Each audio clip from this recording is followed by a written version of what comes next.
Jumpa lagi dalam pembelajaran dari rumah atau BDR. Kita akan melanjutkan materi tentang tahap pengitisaran ya. Perlu kalian ketahui, tahap pengitisaran ini merupakan tahap berikutnya setelah tahap pencatatan, di mana pada tahap pencatatan tentu kalian sudah melakukan analisa transaksi, kemudian mencatatkan ke dalam jurnal transaksi tersebut, lalu kalian posting atau pindah bukukan ke buku besar.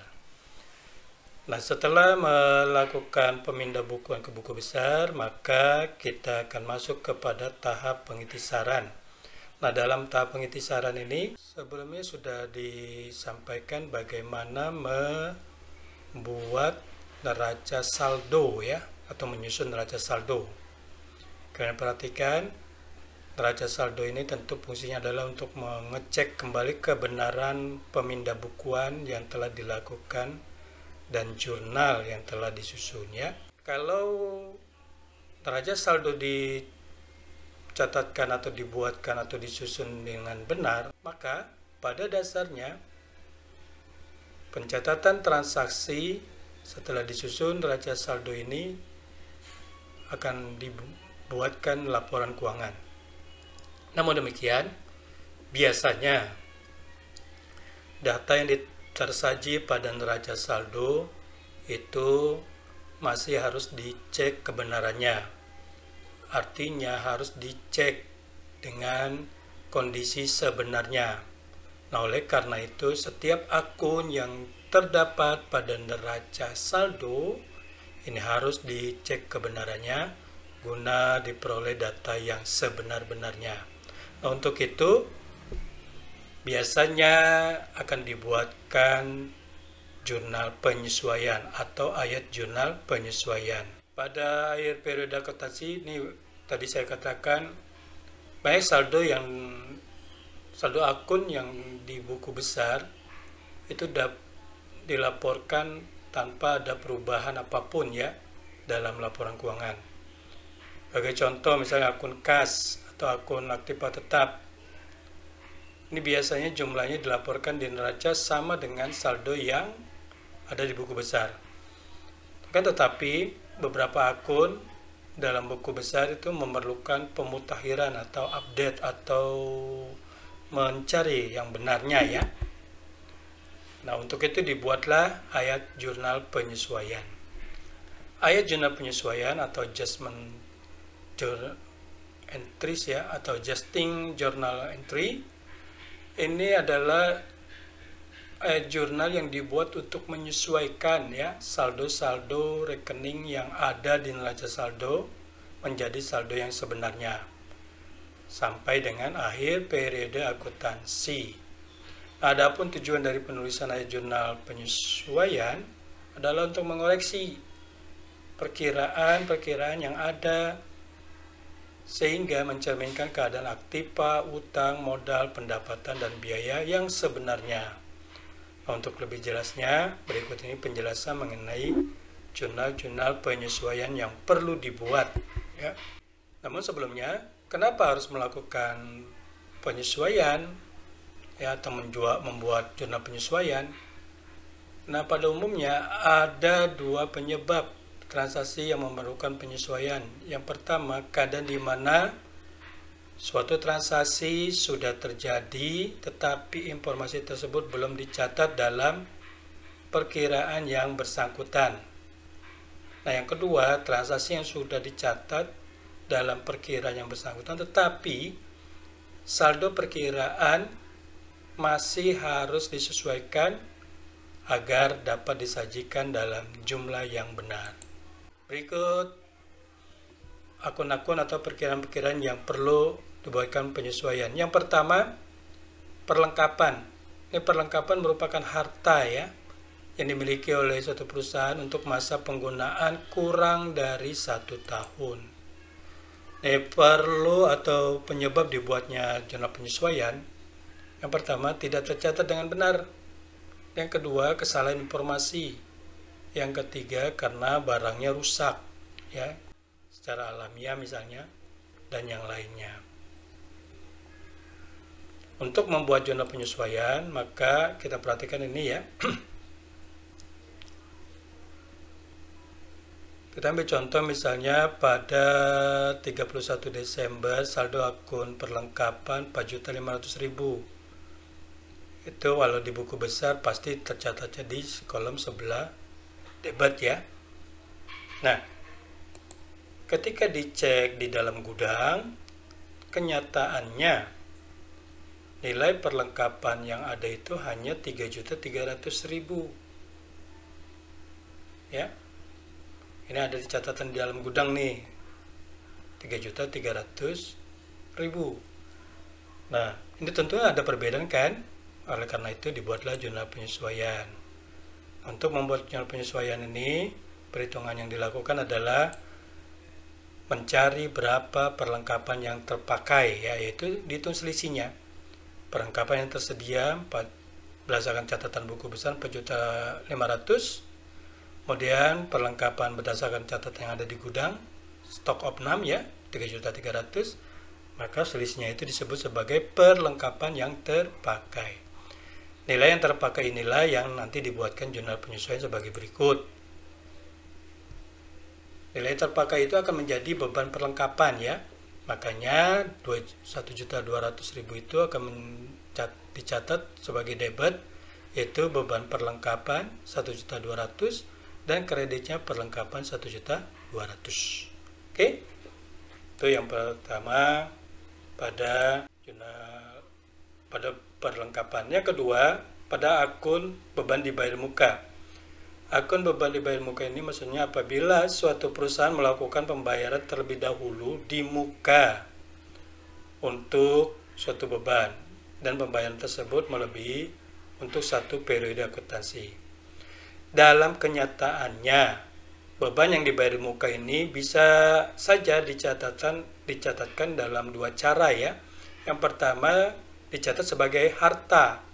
Kalau dicatat sebagai harta itu nama akunnya dibayar di muka. Ya, contohnya iklan dibayar di muka, asuransi dibayar di muka, sewa dibayar di muka gitu ya.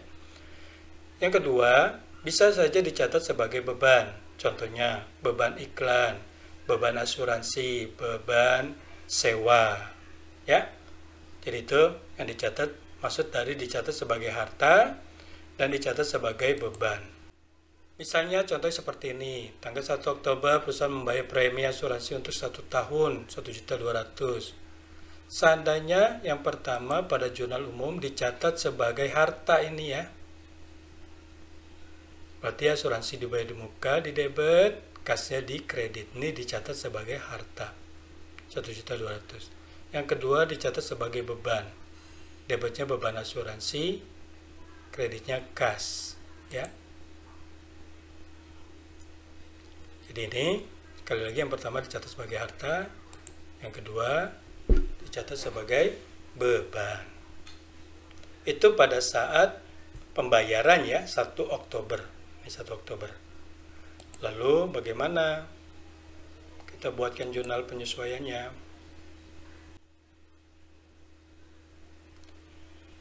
Kalau 1 tahun 1 Oktober 2008, maka jatuh temponya nanti tanggal 1 Oktober 2009 ya. Oleh karena biasanya penyesuaian dihitung di akhir tahun di bulan Desember, maka perhitungannya adalah berapa banyak dari tanggal pembayaran sampai akhir bulan. Itu 3 bulan tentunya ya. Selebihnya sisanya adalah 9 bulan.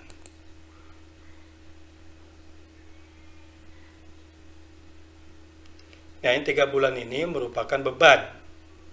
Ya, dihitung sebagai beban. Sedangkan sisanya ini merupakan nilai harta ya.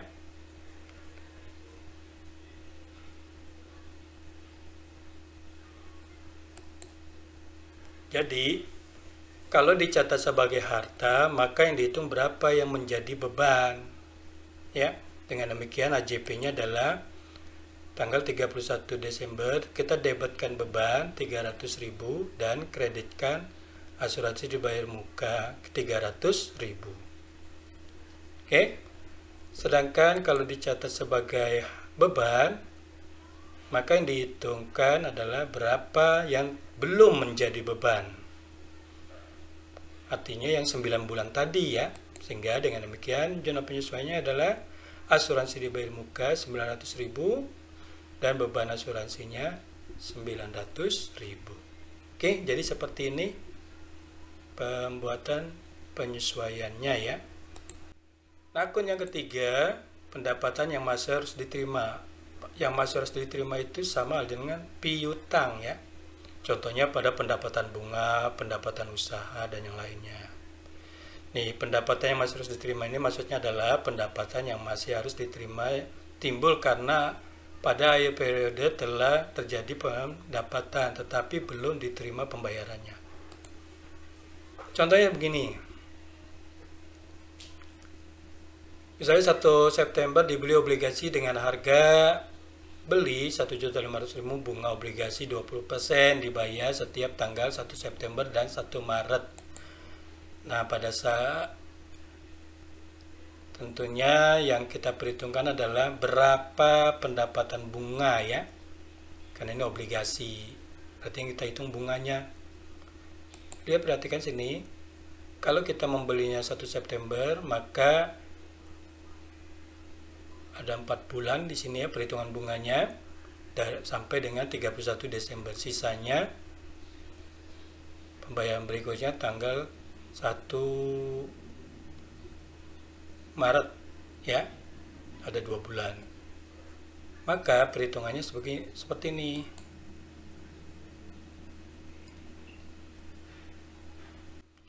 Jadi pendapatan bunga yang kita hitungkan adalah 4 bulan 4 per 12 kalikan 20% ya.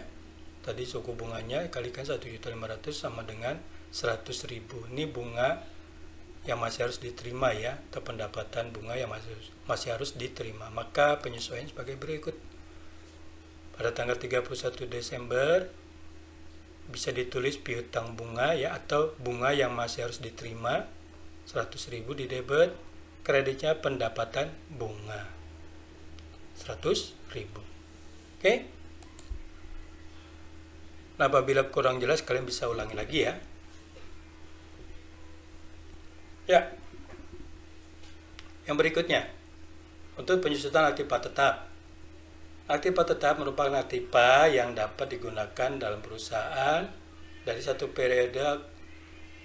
Aktiva mengalami penurunan nilai yang dikenal dengan penyusutan ya. Dalam memperhitungkan penyusutan ada beberapa metode yang bisa digunakan. Ada metode garis lurus, ada metode tarif tetap atas nilai buku, ada metode jumlah angka tahun, dan ada metode produksi ya. Nah, kita akan membicarakan metode garis lurus. Contohnya seperti ini. Pada 1 April diberi mobil 125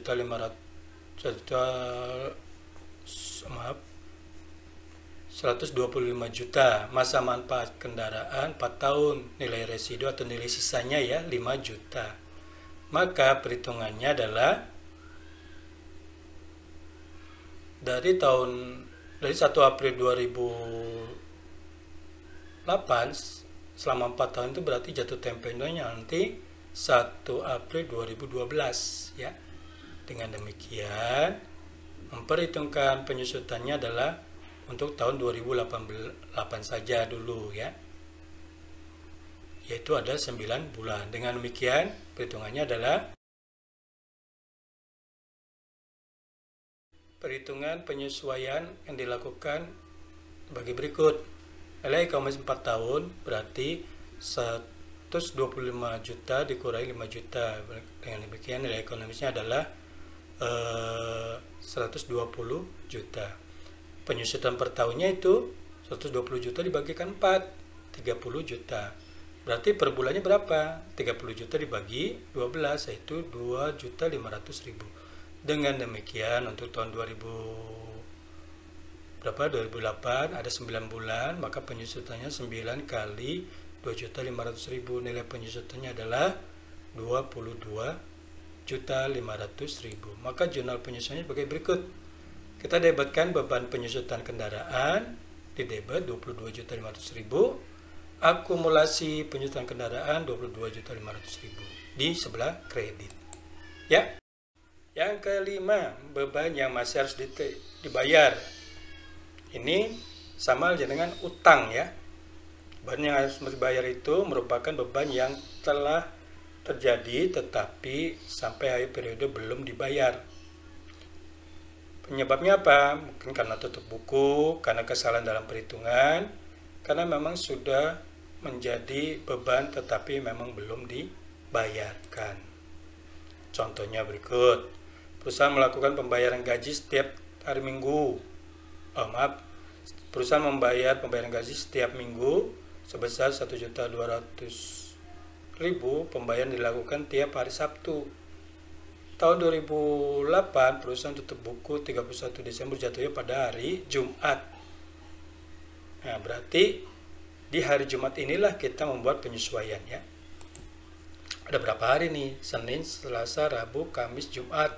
Ada 5 hari. Inilah dalam akuntansi kita harus memperhitungkan berapa gaji yang harus dibayar.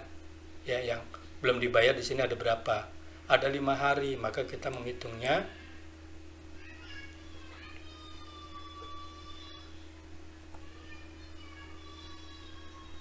5 hari dari 6 hari berarti 5/6 kali 1.200.000 adalah 1 juta.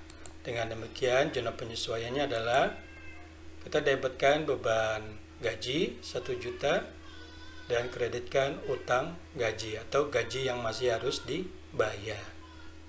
Ya, seperti itu. Nah, yang berikutnya, pendapatan diterima di muka. Ini apabila perusahaan belum menyelesaikan pekerjaan tetapi telah menerima uangnya ya, menerima pembayaran.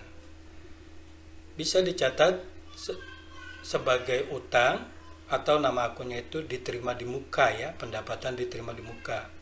Atau bisa dicatat sebagai pendapatan. Contoh, tanggal 1 September diterima sewa untuk 1 tahun 2.400.000. Nah, pada saat penerimaan pendapatan ini, yang atas ini kas di debit, sewa diterima di muka, di kredit, ini dicatatnya sebagai utang ya. Ini dicatat sebagai utang. Nah, yang bawah, kas di debit, pendapatan sewa di kredit, ini dicatatnya sebagai pendapatan.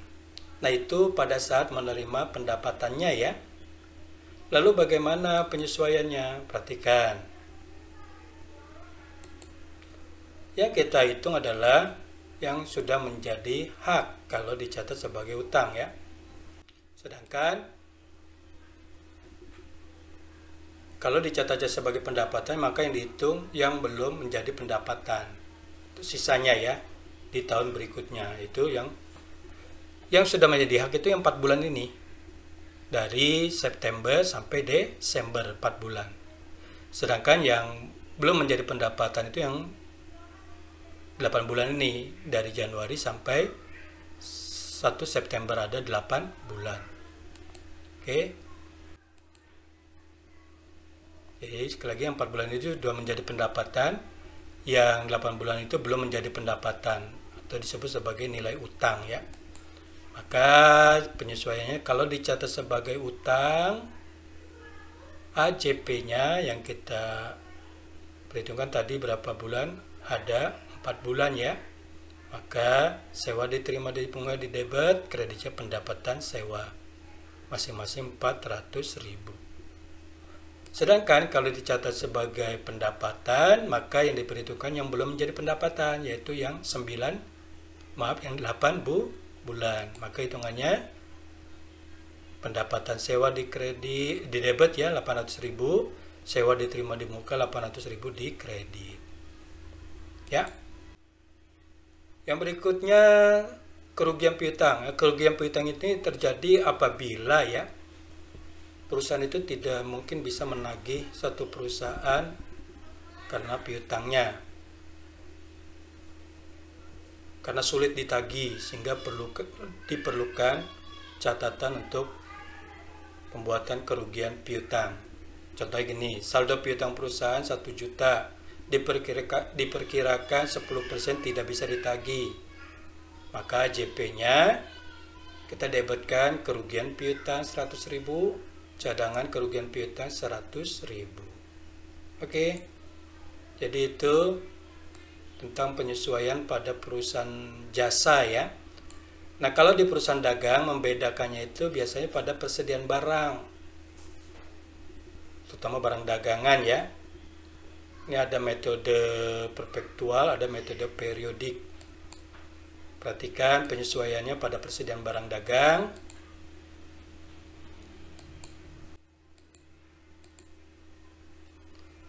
Pencatatan persediaan barang dagang kalau menggunakan ikhtisar laba rugi, maka komponennya itu cukup persediaan barang awal dan persediaan barang dagang akhir.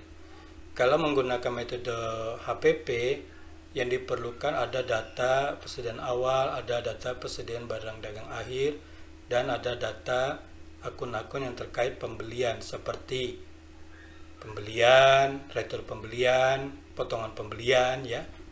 Nah, itu kalau menggunakan pendekatan HPP, harga pokok penjualan. Perhatikan ini, kalau menggunakan pendekatan ikhtisar laba rugi, di persediaan awal itu segini, 7.500.000, sedangkan persediaan akhirnya 7 juta. Maka penyesuaiannya adalah kita debitkan ikhtisar laba rugi sebesar nilai persediaan awal ya, itu, dan kreditkan persediaan barang dagang awal 7.500.000. Lalu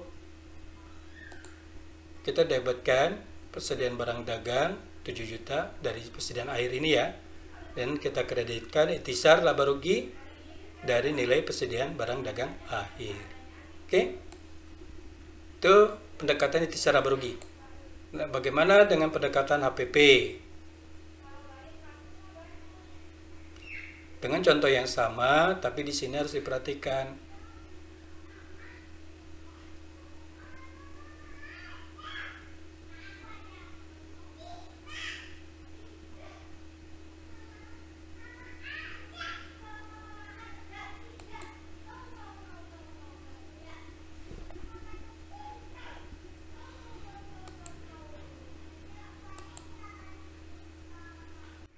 Jadi untuk persediaan awalnya ini ya 5 juta, kita debitkan HPP harga pokok penjualan 5 juta dan persediaan barang dagang awal 5 juta.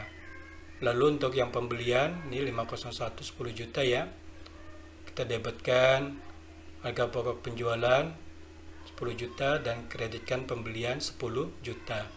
Kemudian untuk beban angkut pembelian ini 2 juta nih, kita debitkan harga pokok penjualan 2 juta, beban angkut pembelian 2 juta.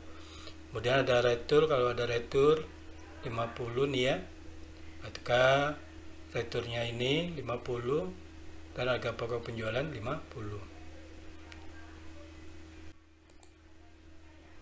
Terus potongannya tadi ya, potongannya itu kan 500, nih potong 500 ya.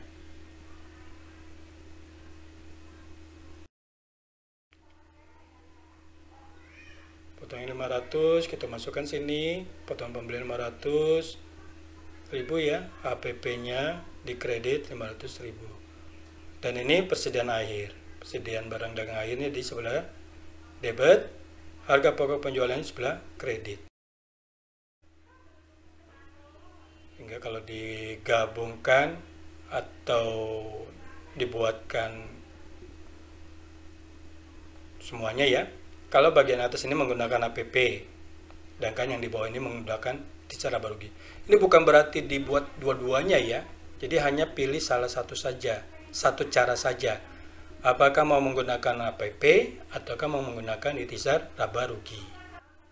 Oke, jadi itulah pencatatan jurnal penyesuaian yang sederhana yang dapat dilakukan pada satu kasus setiap masalah perusahaan Tapi harus diingat, pada kenyataannya di setiap akhir periode akuntansi itu biasanya terdapat banyak pencatatan transaksi yang harus disesuaikan sesuai dengan permasalahannya masing-masing. Oke, jadi itu tentang jurnal penyesuaian. Apabila kurang jelas, nanti kalian bisa ulangi lagi video ini, dan nanti kita akan coba dengan latihan-latihan tentang bagaimana membuat jurnal penyesuaian ya pada latihan berikutnya. Terima kasih atas perhatiannya. Saya akhiri. Wassalamualaikum warahmatullahi wabarakatuh.